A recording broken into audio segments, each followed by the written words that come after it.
ہمارا مذہب ہے مذہب اہل بیت، مذہب تشیع، یہ مذہب محمد و آل محمد کا مذہب ہے، یعنی جو اصل ذریت ابراہیم اور نسل اسماعیل سے پاک و پاکیزہ خاندان ہے، ہم ان کی تعلیمات پر عمل پیرا ہیں۔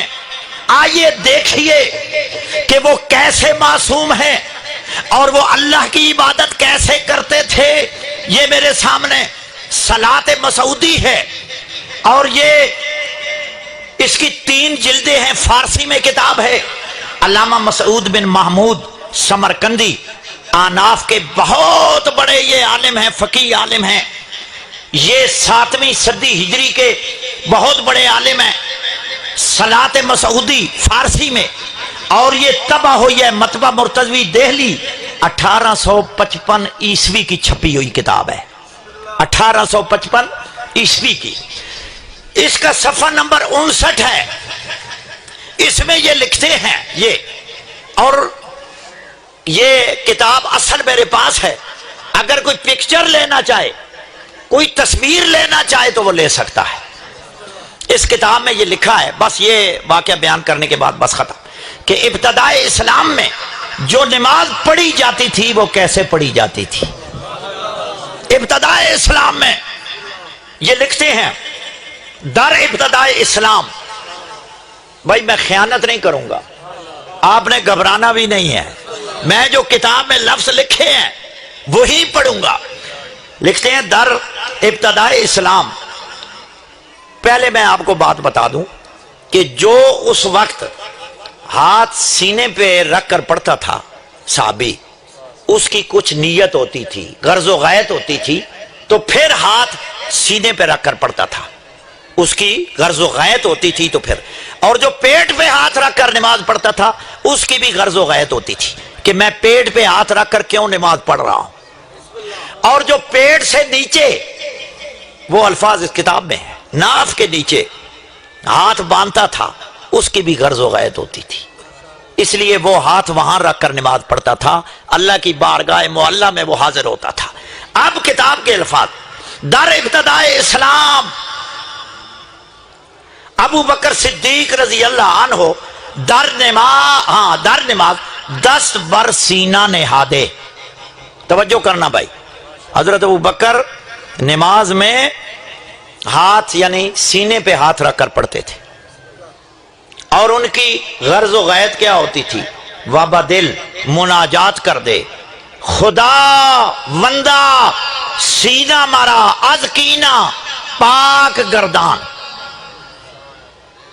وہ سینے پہ ہاتھ رکھ کر اس لیے نماز پڑھتے تھے کہ وہ کہتے تھے، اے اللہ میں تیری بارگاہ میں کھڑے ہو کر آرزو کرتا ہوں کہ میرے دل میں جو کینہ ہے، بغض ہے، حسد ہے، عناد ہے، میرے سینے کو اس سے پاک کر دے۔ لہذا وہ ہاتھ یہاں رکھ کر پڑھتے تھے۔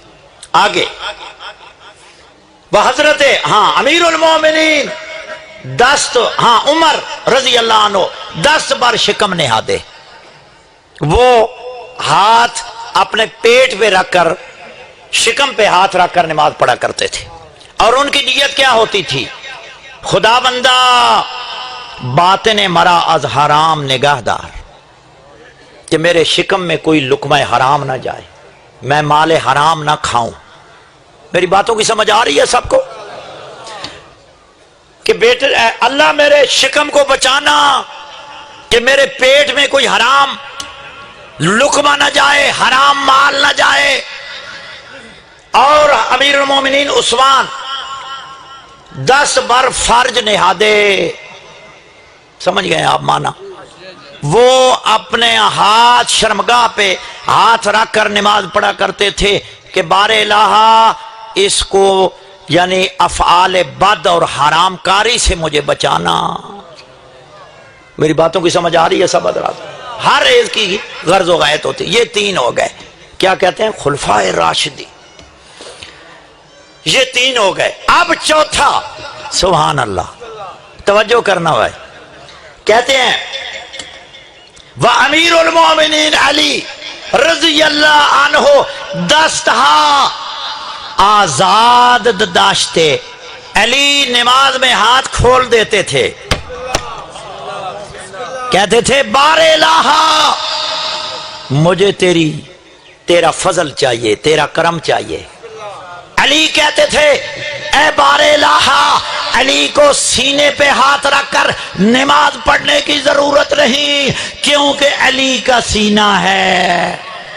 اس لیے اللہ نے فرمایا اہل علم اور برابر نہیں ہے، فرمایا یہ علی کا سینہ ہے، علی کو سینے پہ ہاتھ رکھ کر تیری بارگاہ میں حاضر ہونے کی ضرورت نہیں، کیونکہ علی کے دل میں نہ کینہ ہے، نہ حسد ہے، نہ بغض ہے، نہ علی کے سینے میں حسد آ سکتا ہے، نہ بغض آ سکتا ہے، نہ عناد آ سکتا ہے، اور نہ علی بغض و عناد کے قریب جا سکتا ہے، کیونکہ علی معصوم ہے، علی کا سینہ پاک ہے۔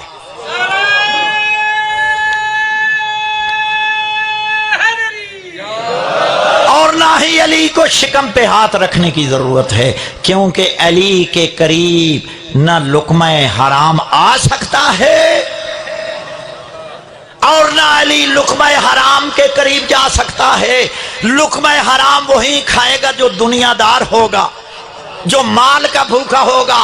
علی فرماتے ہیں جب خوبصورت شکل میں نیلی آنکھوں والی دنیا خوبصورت عورت کی شکل میں مولا علی کے پاس آئی، مولا نے کہا ہے دنیا اپنے جیسے کو تلاش کر، اپنے جیسے کو تلاش کر، یہ علی ہے جو تجھ جیسا ہے، اس کو تلاش کر، میں نے تجھے 3 طلاقیں دے دی ہیں۔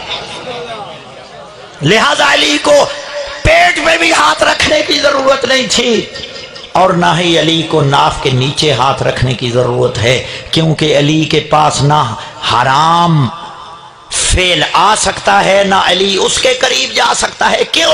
اللہ نے وعدہ کیا وَيُطَهِّرَكُمْ تَطْهِيرًا، میں نے ایسا پاک کیا جیسا پاک کرنے کا حق ہے۔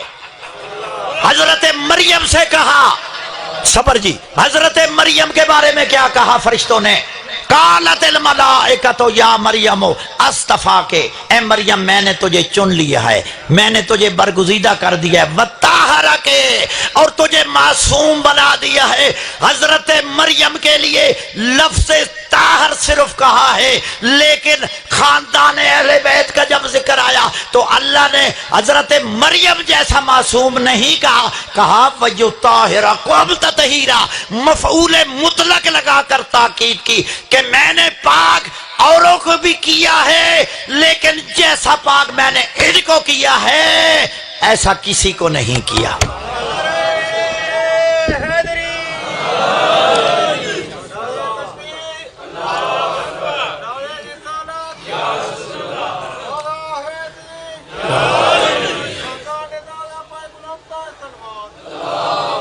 صلی علی محمد وآلہ، کیونکہ وقت بہت قلیل ہے۔